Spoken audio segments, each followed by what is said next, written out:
الحمد للہ رب العالمین، الصلاۃ والسلام علی رسولہ النبی الکریم، اما بعد فاعوذ باللہ من الشیطان الرجیم، بسم اللہ الرحمن الرحیم۔ قل لا اسألکم علیہ اجرا الا المودۃ فی القربى، صدق اللہ العظیم۔ ایک مرتبہ بآواز بلند حضور صلی اللہ علیہ وسلم کی شان میں درود شریف کا نذرانہ پیش کریں، بلند آواز سے پڑھیں اللہم صلی علی سیدنا شفیعنا حبیبنا مولانا محمد مبارک وسلم، صلو علیہ صلاۃ و سلام علیک یا رسول اللہ صلی اللہ تعالیٰ علیہ وسلم۔ اللہ تبارک تعالیٰ نے اپنے حبیب محمد صلی اللہ علیہ وسلم کو اس دنیا میں ہم سب کی ہدایت کے لیے بھیجا، کیونکہ سارے عالم میں جب گمراہی چھا گئی، ساری دنیا میں جب اندھیرا چھا گیا، تب اللہ تعالیٰ نے اپنے حبیب محمد صلی اللہ علیہ وسلم کو اس دنیا میں بھیجا۔ اس دنیا میں اس لیے بھیجا تاکہ وہ ہم لوگوں کو سیدھا راستہ دکھا سکیں، ہم لوگوں کو اچھائی اور سچائی کی تعلیم دے سکیں، نیکی کی راستہ بتا سکیں اور ہمیں جینے کا سلیقہ سکھا سکیں۔ اس کے بعد میں جب اللہ تعالیٰ نے اپنے حبیب کو بھیجا، ان کو یہ پیغام دے کر بھیجا کہ ہم اپنی امت کو دینی تعلیم سکھاؤ، دینی امور سکھاؤ، فرائض سکھاؤ، نماز سکھاؤ، روزہ سکھاؤ اور جینے کا طریقہ سکھاؤ۔ تو یہ تمام چیزیں سکھانے پر اللہ تعالیٰ فرماتا ہے کہ اے نبی، اپنی امت سے کہہ دو کہ میں جو تمہیں تعلیم دیتا ہوں، تمہیں دین سکھاتا ہوں، اس پر تم سے کچھ اجرت نہیں مانگتا، اس پر میں تم سے کوئی اجرت نہیں مانگتا سوائے اس کے کہ میرے اہل بیت سے محبت کرو۔ یہ لائٹ جلا دو، لائٹ۔ تو اللہ تعالیٰ نے یہ فرمایا کہ میرے اہل بیت سے محبت کرو۔ اب بات یہ آتی ہے کہ نبی کے اہل بیت سے ہمیں محبت کیوں کرنا ہے؟ یاد رکھیں کہ ہم نے آپ کو پہلے بھی بتایا ہوا ہے کہ اگر کوئی انسان پیدا ہونے سے لے کر مرنے کے وقت تک مصلی پر بیٹھ کر ساری زندگی عبادت کرتا رہے، ساری زندگی روزے رکھتا رہے، یعنی ایک لمحہ بھی، ایک سیکنڈ بھی عبادت سے اس کا خالی نہ گیا ہو، اس کے باوجود اگر اس کے دل میں اہل بیت کی محبت نہیں ہوگی تو اس کی کوئی بھی عبادت قبول نہیں کی جائے گی۔ بھئی عبادت قبول کیوں نہیں کی جائے گی؟ اس کا سب سے بڑی وجہ یہی ہے کہ جب ہم نماز پڑھتے ہیں نا، تو نماز میں جب تک ہم نماز میں نبی اور آل نبی پر، یعنی حضور صلی اللہ علیہ وسلم پر اور حضور صلی اللہ علیہ وسلم کی اولاد پر درود و سلام نہیں بھیجیں گے، ہماری نماز مکمل نہیں ہوگی۔ نماز میں جب ہم تحیات میں بیٹھتے ہیں تو نبی پر سلام بھیجتے کہ نہیں بھیجتے ہیں؟ اگر ہم نبی پر سلام نہیں بھیجیں گے تو ہمارا فرض ادا نہیں ہوگا، جب فرض ادا نہیں ہوگا تو ہماری نماز نہیں ہوگی۔ نماز میں تحیات پڑھتے ہیں کہ نہیں پڑھتے ہیں؟ نماز میں تحیات پڑھنا فرض ہے۔ کیا ہے؟ نماز میں جب ہم تحیات میں بیٹھتے ہیں تو وہ ایک واجب ہے، ضروری چیز ہے، اس کو چھوڑ نہیں سکتے ہیں۔ اگر ہم چھوڑ دیں گے، غلطی سے چھوٹ جائے، غلطی سے بھی چھوٹتی ہے، پہلی بار چھوڑ نہیں سکتے ہیں۔ قاعدہ اخیرہ میں جو بیٹھا جاتا ہے، یعنی 2 رکعت پر 4 رکعت میں جو ہم بیٹھتے ہیں، وہاں پر التحیات پڑھنا فرض آ جاتا ہے، اور اگر وہ چیز ہم چھوڑ دیتے ہیں تو پھر ہماری نماز نہیں ہوگی۔ نماز میں اگر واجب چھوڑتا ہے تو اس میں سجدہ سہو کرنے کے بعد میں آپ کی نماز ہو جائے گی، لیکن اگر نماز میں جو فرض چیزیں ہیں وہ چھوٹ جاتی ہیں تو پھر ایسی صورت میں آپ کی نماز نہیں ہوگی۔ جب ہم نماز میں پڑھتے ہیں السلام علیک ایھا النبی، پڑھتے ہیں کہ نہیں پڑھتے ہیں؟ التحیات میں آتا ہے کہ نہیں آتا ہے؟ یعنی نبی پر ہم نے سلام بھیجا، اور جب درود شریف پڑھتے ہیں تو نبی پر بھی اور آل نبی پر بھی درود بھیجتے ہیں، پڑھتے ہیں اللہم صلی علی محمد وعلی آل محمد، وعلی آل محمد یعنی نبی کی آل پر بھی درود ہو، صرف نبی پر نہیں بلکہ نبی کی آل پر بھی درود بھیجیں گے تبھی ہماری نماز پوری ہوگی۔ یہ تو بات ہو گئی نبی، جب اللہ تعالیٰ نے یہ چیز دکھا دی کہ اگر تمہیں نبی سے محبت ہے تو ان کی آل سے بھی محبت کرنی پڑے گی۔ اگر جس طرح سے اللہ تعالیٰ نے کلمے کو بیان کیا، کلمہ ایسا بھی ہو سکتا تھا کہ صرف لا الہ الا اللہ رہتا، بھئی اللہ کو ایک ماننا کافی ہو جاتا، لیکن اللہ تعالیٰ نے کہا کہ نہیں، ایسا نہیں ہوگا، اگر مجھے ایک مانو گے، کیونکہ تم نے مجھے ایک مانا، میرے نبی کے کہنے پر مانا، تو میرے نبی کو رسول بھی ماننا پڑے گا۔ اگر کوئی شخص صرف آدھا کلمہ پڑھے، کہے کہ میں صرف لا الہ الا اللہ کو مانوں گا، محمد رسول اللہ نہیں مانوں گا، تو وہ انسان مسلمان نہیں ہوگا۔ اب یہودیوں کی مثال لے لیجیے آپ، یہودی اللہ کو مانتے ہیں، یہودی اللہ کو مانتے ہیں، عیسائی بھی اللہ کو مانتے ہیں، اور بھی بہت ساری قومیں ہیں جو اللہ کو مانتی ہیں، لیکن وہ مسلمان نہیں کہلاتے۔ مسلمان نہ کہلانے کی وجہ ان کی یہی ہے کہ وہ نبی کو نہیں مانتے، وہ نبی کو نہیں مانتے، اس لیے وہ مسلمان نہیں کہلائے۔ اب اسی طرح سے اللہ تعالیٰ نے بتا دیا کہ جب تک تم محمد رسول اللہ نہیں کہو گے تب تک تم مسلمان نہیں ہو پاؤ گے، اور اسی طرح سے جب نبی سے محبت کرو گے اور نبی کی آل سے محبت نہیں ہوگی تب تک نبی سے محبت کا دعویٰ جھوٹا ہے۔ اسی طرح سے آپ جب کربلا کے میدان کو دیکھتے ہیں، کربلا کے میدان میں جتنے بھی کوفی تھے، جتنے بھی یزیدی تھے، وہ سارے کے سارے کلمہ پڑھنے والے تھے، نبی کو بھی ماننے والے تھے، لیکن وہ نبی کے آل کو ماننے والے نہیں تھے، نبی کے گھر والوں سے محبت کرنے والے نہیں تھے۔ اس کی وجہ کچھ یوں آتی ہے کہ جب حضور صلی اللہ علیہ وسلم نے نبوت کا اعلان کیا تھا، تو حضور صلی اللہ علیہ وسلم نے جس وقت نبوت کا اعلان کیا تھا، دو قبیلے، یعنی دو قبیلے ایسے تھے جو بہت زیادہ مشہور و معروف تھے، ایک بلندی میں اپنا مقام رکھتے تھے، بہت بڑے قبیلے مانے جاتے تھے۔ پہلے تو بنو ہاشم قبیلہ، جس میں حضور صلی اللہ علیہ وسلم جس خاندان میں ہے، جس خاندان میں سے حضور صلی اللہ علیہ وسلم اور مولا علی ہیں، وہ بنو ہاشم کا قبیلہ ہے۔ اور دوسرا قبیلہ تھا امیہ بن خلف کا، بنو امیہ کا قبیلہ۔ یہ دو قبیلے بہت ہی زیادہ بڑے مانے جاتے تھے اپنے میں۔ اب اسی میں سے دو قبیلوں میں سے پہلے قبیلے میں تو حضرت حضور صلی اللہ علیہ وسلم آ گئے اور مولا علی آ گئے، اور دوسرے بنو امیہ قبیلے میں سے تھے ابو سفیان، امیہ بن خلف بھی تھا، اور جو مسلمان لوگ ہوئے تھے اس میں مسلمان یہاں سے ابو سفیان ہوئے۔ ابو سفیان فتح مکہ کے بعد میں مسلمان ہوئے، ان کے بیٹے حضرت امیر معاویہ رضی اللہ تعالیٰ عنہ وہ بھی مسلمان ہوئے فتح مکہ کے بعد میں۔ حضرت امیر معاویہ کا بیٹا تھا، امیر معاویہ کے بیٹے تھے یزید۔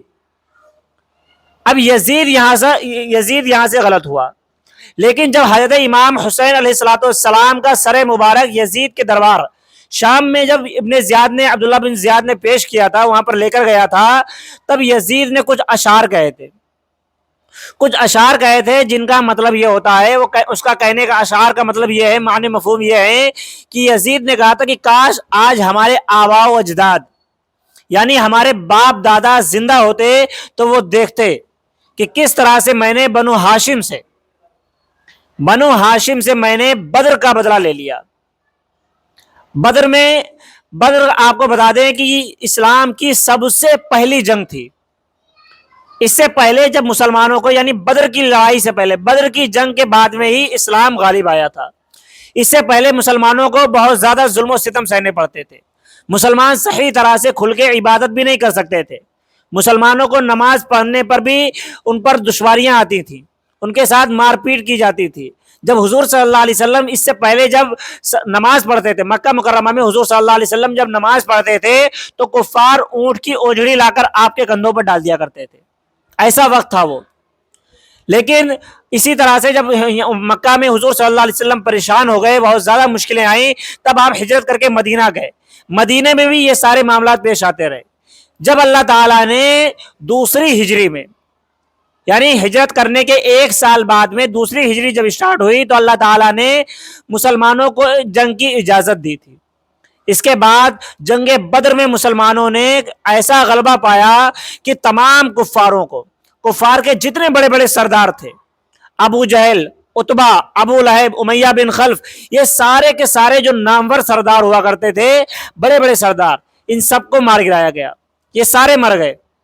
اب جب یہ سارے بڑے بڑے سردار جن کا نام مکہ میں گونجا کرتا تھا، یہ سارے مر گئے، تب مسلمانوں کے ایک سکہ دھاک بیٹھ گئی، تمام عرب میں یہ بات پھیل گئی کہ اب مسلمان کمزور نہیں رہے،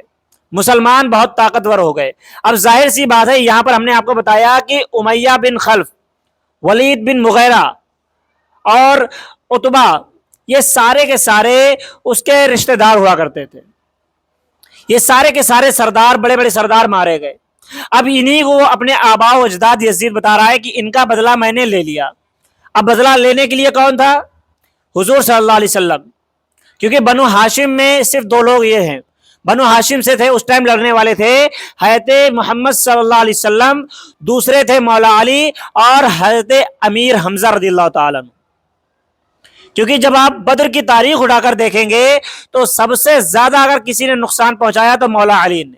اور اس کے بعد جو سپہ سالار تھے اس جنگ کے، جنگ بدر کے جو کمانڈر تھے وہ امیر حمزہ رضی اللہ تعالیٰ عنہ تھے۔ اب ظاہر سی بات ہے جب بنو ہاشم سے ان کو نقصان پہنچا تھا تو یزید نے کہا کہ میں نے آج ان کا بدلہ لے لیا۔ اب حضرت امیر حمزہ رضی اللہ تعالیٰ عنہ اس کے ایک سال بعد جنگ احد میں، مسلمان اسلام کی جب دوسری جنگ ہوئی تھی جنگ احد، اس میں ہندا جو کہ یزید کی دادی ہیں وہ مسلمان ہو گئی تھی، بعد میں ہندا نے ایک غلام جن کو وحشی کہا جاتا تھا، ان کا نام وحشی تھا، وہ بھی بعد میں مسلمان ہو گئے تھے، وحشی کو یہ کہہ کر بھیجا تھا کہ اگر تم نے امیر حمزہ کو قتل کر دیا، ان کو قتل کر دیتے ہو، ان کا جگر نکال کر لاتے ہو تو میں تمہیں آزاد کر دوں گی۔ اب جنگ احد میں جب مسلمان چاروں طرف سے گھر گئے تھے، اتنے گھمسان کی لڑائی ہوئی کہ حضرت امیر حمزہ اس جنگ میں شہید کر دیے گئے۔ اس کے بعد ایک اور صحابی تھے جو حضور صلی اللہ علیہ وسلم کی مشابہت رکھتے تھے، یعنی ان کی قد کاٹھی، ان کی چال ڈھال حضور صلی اللہ علیہ وسلم کے مشابہ ہوا کرتی تھی، تو کفار نے ان کو شہید کر دیا اور یہ خبر پھیلا دی کہ حضور صلی اللہ علیہ وسلم معاذ اللہ شہید ہو گئے۔ اب جب مسلمانوں نے یہ بات سنی کہ حضور صلی اللہ علیہ وسلم شہید ہو گئے تو تمام صحابہ کرام، جن میں اکثر صحابہ کرام میدان جنگ چھوڑ کر بھاگنے لگے۔ ان کے دل میں یہ خیال آیا کہ جب حضور صلی اللہ علیہ وسلم ہی نہیں رہے تو اب ہم جنگ کس کے لیے کریں گے؟ تو وہ لوگ میدان جنگ چھوڑ کر بھاگنے لگے۔ وہاں پر صرف 12 صحابہ کرام ایسے تھے جو اس میدان میں ڈٹے رہے تھے۔ حضرت ابو بکر صدیق اور کچھ اصحاب حضور صلی اللہ علیہ وسلم کے ساتھ تھے، ان کو پتا بھی نہیں تھا یہاں پر ہو کیا گیا ہے، کیونکہ حضور صلی اللہ علیہ وسلم کفار کے بیچ میں پھنسے ہوئے تھے۔ حضرت مولا علی اور حضرت ابو طلحہ رضی اللہ تعالیٰ عنہ، حضرت مولا علی اور چند صحابہ کرام، جب ان کو یہ بات خبر ملی کہ حضور صلی اللہ علیہ وسلم شہید ہو گئے تو حضرت مولا علی کہنے لگے کہ جب حضور صلی اللہ علیہ وسلم ہی شہید ہو گئے تو اب ہمارے زندہ رہنے کا کوئی فائدہ نہیں۔ وہ بھی وہاں پر جنگ کرتے رہے، اتنی گھماسان کی جنگ کرتے رہے کہ حضور صلی اللہ علیہ وسلم کے قریب پہنچ گئے۔ جب صحابہ کرام کو یہ بات پتا چلی کہ حضور صلی اللہ علیہ وسلم زندہ ہیں تو تمام صحابہ کرام میں خوشی کی لہر دوڑ گئی، اور جو صحابہ کرام میدان جنگ چھوڑ کر چلے گئے تھے وہ تمام کے تمام واپس آ گئے۔ لیکن اس بھاگا دوڑی میں، میدان چھوڑنے میں، اور جن کو حضور صلی اللہ علیہ وسلم میں، اور ایک بات جنگ احد سے ایک بات اور سامنے آتی ہے کہ حضور صلی اللہ علیہ وسلم نے احد پہاڑ پر 50 تیر انداز صحابہ کرام کو مقرر کیا تھا، اور حضور صلی اللہ علیہ وسلم نے ان کو صاف صاف الفاظ میں یہ بات بیان کر دی تھی کہ ہم جیتے یا ہارے، ہم زندہ رہیں یا مر جائیں، ہم زندہ رہیں یا شہید ہو جائیں، یا ہم ہار جائیں یا جیت جائیں، تم لوگ اپنی جگہ سے ہلنا مت جب تک میرا حکم تمہارے پاس نہ پہنچ جائے۔ لیکن پہلے جب مسلمان جیتنے لگے تھے تو ان صحابہ کرام نے دیکھا کہ مسلمان جیت گئے ہیں، کافر بھاگنے لگے ہیں، تو ان کے دل میں یہ خیال آیا کہ اب تو مسلمان جیت گئے ہیں، ہم اپنی جگہ چھوڑ دیں، اور مال غنیمت کو لوٹنے لگے، یعنی مال غنیمت میں اپنا حصہ لینے لگے۔ یہ کہہ کر وہ تمام کے تمام صحابہ کرام وہاں سے پہاڑی سے نیچے اتر آئے۔ وہ تمام صحابہ کرام، اس میں صرف جو ان کے سردار جن کو حضور صلی اللہ علیہ وسلم نے مقرر کیا تھا وہ، اور 4 یا 5 صحابہ کرام وہاں پر باقی رہ گئے تھے۔ اب جب یہ معاملہ دیکھا حضرت خالد بن ولید رضی اللہ تعالیٰ عنہ، جو ابھی تک مسلمان نہیں ہوئے تھے، ایک بہترین کمانڈر تھے، اس وقت وہ کفار کی طرف سے لڑ رہے تھے، جب انہوں نے دیکھا کہ حضور صلی اللہ علیہ وسلم کے تعینات کیے ہوئے صحابہ کرام احد پہاڑ سے نیچے اتر آئے، اب میدان خالی ہو گیا ہے، تو پہاڑ کے پیچھے سے انہوں نے حملہ کر دیا تھا، اور اس حملے میں بہت زیادہ مسلمان شہید ہوئے تھے۔ حضرت مصعب بن عمیر رضی اللہ تعالیٰ عنہ، حضرت امیر حمزہ رضی اللہ تعالیٰ عنہ اس جنگ میں، یعنی جنگ احد میں تقریباً 70 مسلمان شہید ہوئے تھے، 70 صحابہ کرام شہید ہوئے تھے۔ آپ سوچیں ذرا، اتنی بھاری تعداد میں مسلمانوں کو نقصان ہوا۔ اس جنگ میں ہمیں ایک پیغام اور ملتا ہے کہ اللہ تعالیٰ یہ دکھانا چاہتا تھا کہ اگر میرے حبیب کی نافرمانی کوئی کرے گا اگر میرے حبیب محمد صلی اللہ علیہ وسلم کی کوئی نافرمانی کرے گا تو اسے اس کی سزا ملے گی۔ روئے زمین پر سب سے زیادہ اچھے اور نیک لوگ جو تھے ان کو اللہ تعالیٰ نے حضور صلی اللہ علیہ وسلم کا ساتھی بنایا تھا، وہ صحابہ کرام تھے۔ روئے زمین پر انبیاء کرام کے بعد سب سے افضل جماعت جو تھی وہ حضور صلی اللہ علیہ وسلم کے صحابہ کی جماعت تھی، لیکن اللہ تعالیٰ نے دکھا دیا کہ اگر وہ بھی میرے حبیب کی نافرمانی کریں گے تو سزا ان کو بھی ملے گی۔ اب آپ سوچیں ذرا کہ جب ان لوگوں سے غلطی ہو گئی، صحابہ کرام سے حضور کی نافرمانی ہو گئی، ان کو سزا دی گئی، اب ہم تو حضور صلی اللہ علیہ وسلم کی روز نافرمانیاں کرتے ہیں، حضور صلی اللہ علیہ وسلم کی ہزاروں سنتوں کو، حضور صلی اللہ علیہ وسلم کے ہزاروں حکموں کو ہم نے فراموش کر دیا ہے، ہم نے بھلا دیا ہے،